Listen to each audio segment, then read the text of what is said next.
నమస్తే, welcome to లియన్ news.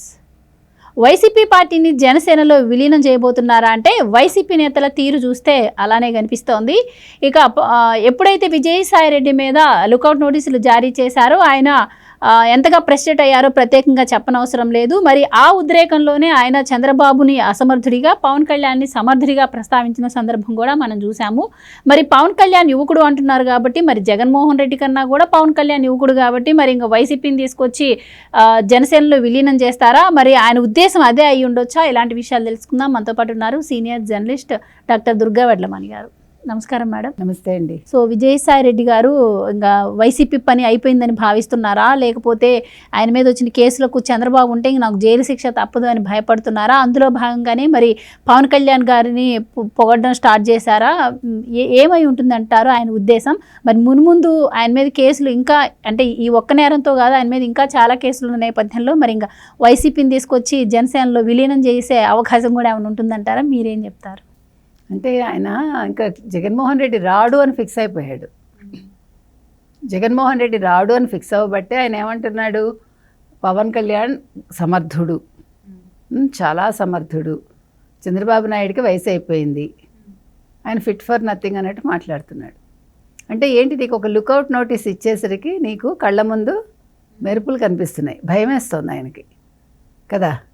అంటే ఏం చేయాలి నెక్స్ట్? ఇప్పుడు ఈ ఒక్కదాంతో ఆగదుగా. ఇప్పుడు కాకినాడ పోర్టుతో ఆగుతుందా ఈ విషయం? ఇంకా ఎన్నో వస్తాయో బయటికి. ఈయన ఎవడెవడిని బెదిరించి రాయించుకున్నాడో దానికి జగన్మోహన్ రెడ్డి సూత్రధార, ఈయన సూత్రధార తెలియాలి. ఎందుకంటే 43,000 క్విడ్ ప్రోకో ఏదైతే ఉందో దానికి సూత్రధారి ఈయనే కదా, సీఏ కాబట్టి. ఈయన సీఏ విజయసాయిరెడ్డి కాబట్టి ఆయన చేయగలిగాడు. సో ఇప్పుడు అదే సీఏ విజయసాయిరెడ్డి ఈరోజు ఎందుకు భయపడుతున్నాడు?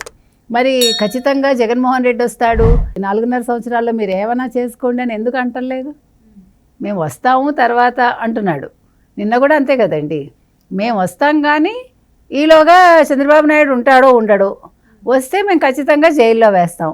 అంటే మీరు పదవిలోకి వచ్చేది జైల్లో వేయడానికా లేకపోతే పరిపాలన సాగించడానికా? ఆ సందేహం కూడా కలుగుతుందిగా మీకు.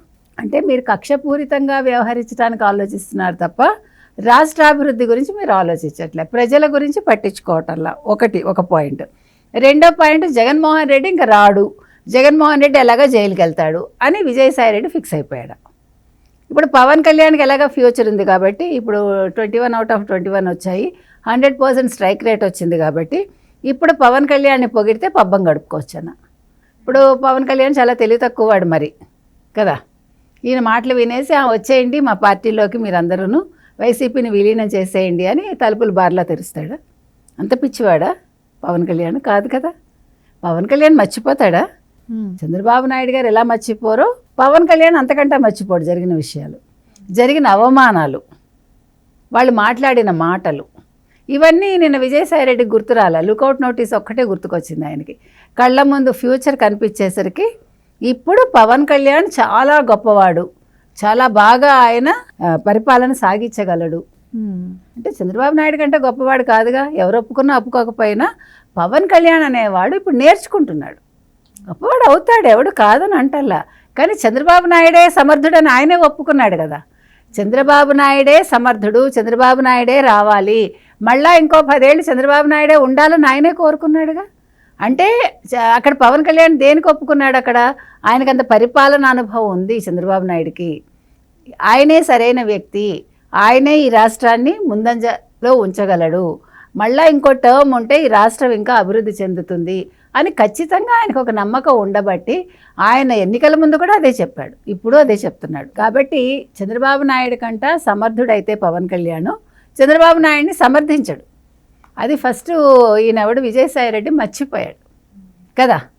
మర్చిపోయి ఈరోజు నీ అవసరం కోసం నీకు, ఎందుకంటే నువ్వు తెలుగుదేశంలోకి వెళ్ళలేవు, తెలుగుదేశం నిన్ను ఒప్పుకోదు, తెలుగుదేశాన్ని నువ్వు తిట్టావు, చంద్రబాబు నాయుడిని ముసలోడు అన్నారు. ముసలోడు ఎవరో ప్రజలే తెలుసుకుంటున్నారు. నీకు 67 ఏళ్ళు అయితే చంద్రబాబు నాయుడికి 74 ఏళ్ళు, పర్వాలేదు, 7 ఏళ్ళు నీకు పెద్దన్నగారిలాగా. ఇక్కడ జగన్మోహన్ రెడ్డికి 51 అయితే 52 ఏళ్లే పవన్ కళ్యాణ్కి. నిన్నటి వరకు పవన్ కళ్యాణ్ని మీరు ఎలా మాట్లాడారో, ఎలా ఆడుకున్నారో ఒక్కసారి వీడియోలు వేసి చూసుకోండి.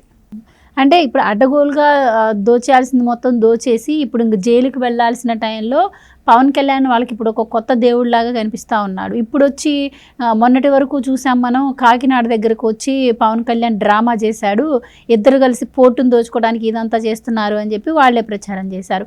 ఇప్పుడు వచ్చి పవన్ కళ్యాణ్ గారిని కాకబడుతున్నారు. సో ఇదే కోవలోకి ఇంకా వైసీపీ నుంచి చాలామంది కూడా వచ్చి చేరే అవకాశం ఉంది అంటున్నారు. అంటే ఇప్పుడు పవన్ కళ్యాణ్ని కాకబడితే దానికి సంబంధించి జనసేన నుంచి కూడా చాలా కౌంటర్లు వచ్చినాయి. ఇప్పుడు వచ్చి మీరు పవన్ కళ్యాణ్ని పొగిడితే మీ తప్పులన్నీ, అయినా కూడా వైసీపీ నేతల తీరులో మార్పు రావట్లేదంటే వాళ్ళు ఎంతగా భయపడుతున్నారు అని అంటారు మీరు? అంటే సిగ్గులేనితనం అంటారు దీన్ని. నువ్వు నిన్ననేం మాట్లాడావు, ఇవాళ ఏం మాట్లాడుతున్నావు, ఒక్కసారి రివైండ్ చేసుకోవాలి కదా. మీరు అన్నారు కదా కొత్త దేవుడిలా కనిపిస్తున్నాడని. నూతన్ ప్రసాద్ ఒక మంచి పాట ఉంది, మంచి సినిమా అది, కొత్త దేవుడండి కొంగొత్త దేవుడండి అని. ఆ పాట చాలా పెద్ద హిట్ అప్పట్లో. ఎందుకు చెప్తున్నామంటే ఎప్పుడైనా కూడా పాత ఒక రోత కొత్త ఒక వింత అంటారు. అట్లాగా ఇప్పుడు పవన్ కళ్యాణ్ వీళ్ళకి దేవుడు అయిపోయాడు. ఇప్పుడు పవన్ కళ్యాణ్ చాలా అద్భుతంగా కనిపిస్తున్నాడు, 70mm తెర మీద కనిపిస్తున్నాడు కదా. ఇప్పుడు చిరంజీవిని మర్చిపోయారు వీళ్ళు, ఇప్పుడు మిగతా అన్నీ మర్చిపోయారు. ఇండస్ట్రీకి నిన్నటి వరకు చేసిన అవమానాలు తప్పిదాలు మర్చిపోయారు. అంటే ఎంత దిగజారుడుతనం వైసీపీది, ఎంత సిగ్గులేనితనం.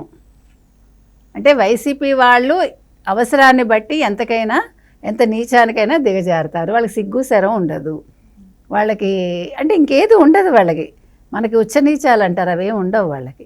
ఇప్పుడు విజయసాయి రెడ్డికి ఎట్లా తప్పించుకోవాలి, లుకౌట్ నోటీస్ వచ్చింది, రేపు పొద్దున జైల్లో పెడతారు. నిన్ను పెడతారు, విక్రాంత్ రెడ్డిని పెడతారు, శరత్ చంద్రారెడ్డిని పెడతారు. పెట్టినప్పుడు నిజాలు మాట్లాడాలి. నిజాలంటే జగన్మోహన్ రెడ్డి పేరు బయటకు వస్తుంది. మరి ఉప్పు తిన్న విశ్వాసమా, ఉప్పు తినిపించిన విశ్వాసమా మనకు తెలియదు. అంటే ఉప్పు తినిపించడం కూడా ఉందిగా, అంటే ఆస్తులు నువ్వు సంపాదించి పెట్టావుగా అడ్డగోలుగా. అంటే ఏమీ లేని వాడిని అందలం ఎక్కించావు నీ బుర్రతోటి. ఒక సీఏ బుర్ర పెట్టుకుని, అంటే వీళ్ళు సీఏ ఎందుకు చదువుతున్నారు? నిజంగా సీఏ చదివి నువ్వు సక్రమమైన మార్గంలో ఉంటే నీ దగ్గర పెద్దగా ఆస్తులు ఉండవు కదా. నువ్వు సంతకాలు అడ్డగోలుగా పెట్టవుగా, ఆచితూచి ఆలోచించి పెడతావు. డబ్బు కోసం ఏ సీఏ వాడు సంతకాలు పెట్టాడు. కొంతమంది ఉంటారు, అందులో ఆ కోవలోకి వస్తాడు ఈ విజయసాయి రెడ్డి. కాబట్టి ఇవాళ ఆయన ఆలోచిస్తున్నది ఆయన ఎలా కాపాడుకోవాలి, తన అల్లుడిని ఎలా కాపాడాలి, అరబిందో శరత్చంద్రారెడ్డి, తర్వాత విక్రాంత్ రెడ్డిని ఎలా కాపాడాలి. ఇప్పుడు కాపాడలేదనుకోండి అక్కడ జగన్మోహన్ రెడ్డితో అయిపోతుంది. నువ్వే కదా అంతా చేసావు, అన్నీ చేయించావని అక్కడ. అంటే ఇప్పుడు అటు తల్లులే ఇటు అంటే ఎట్లయినా జగన్మోహన్ రెడ్డి గారు కూడా జైలుకి వెళ్ళిపోతారు. ఇంకా వైసీపీ పరిస్థితి, వైసీపీ పార్టీ ఖాళీ అవుతుంది. సో ఇంకా పార్టీని తీసుకొచ్చి జనసేనలో ఎలాగో విలీనం చేయాలి కాబట్టి ముందు నుంచే ఆయన విలీనం చేసుకుందాం అనుకునే ఇక్కడ చేసుకునే వాళ్ళు ఉండాలి కదండి. పోయి ఈ రెడ్లను ఎవడైనా పెట్టుకుంటాడా మీరు చెప్పండి? ఈ రెడ్లను తీసుకెళ్ళి, ఇప్పుడు రెడ్లలో మంచివాళ్ళు లేరని నేను అంటలే, ఈ కోటారి ఏదైతే ఉందో వీళ్ళ గురించే మనం మాట్లాడుతున్నాం. అదర్వైజ్ రెడ్డీస్ అందరూ కూడా మంచివాళ్లే. ఇగో ఇలా కొంతమంది ఈ పనికి మాలిన వాళ్ళ వల్ల మొత్తం రెడ్డి కమ్యూనిటీకే చెడ్డ పేరు వస్తుంది. కాబట్టి ఇప్పుడు ఈ కూటమి ఏదైతే ఉందో, ఈ రెడ్డి కూటమి, అంటే నిన్న కూడా మాట్లాడుకున్నాం, ఈ కూటమిని ఎవడైనా దరిచారనిస్తాడా?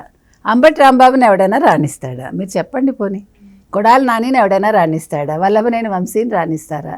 లేదు మన రోజా గారిని రాణిస్తారా? అంటే ఈ గ్రేట్ పర్సనాలిటీస్ అన్నీ కూడా 1-2 సార్లు వాళ్ళ రాజకీయ భవిష్యత్తు ఆలోచించుకోవాలి. వాళ్ళ జైలు జీవితం గురించి కలలు కంటూ ఉంటే బాగుంటుంది. Madam, thank you so much. Thank you. Please subscribe to Leo news for more videos.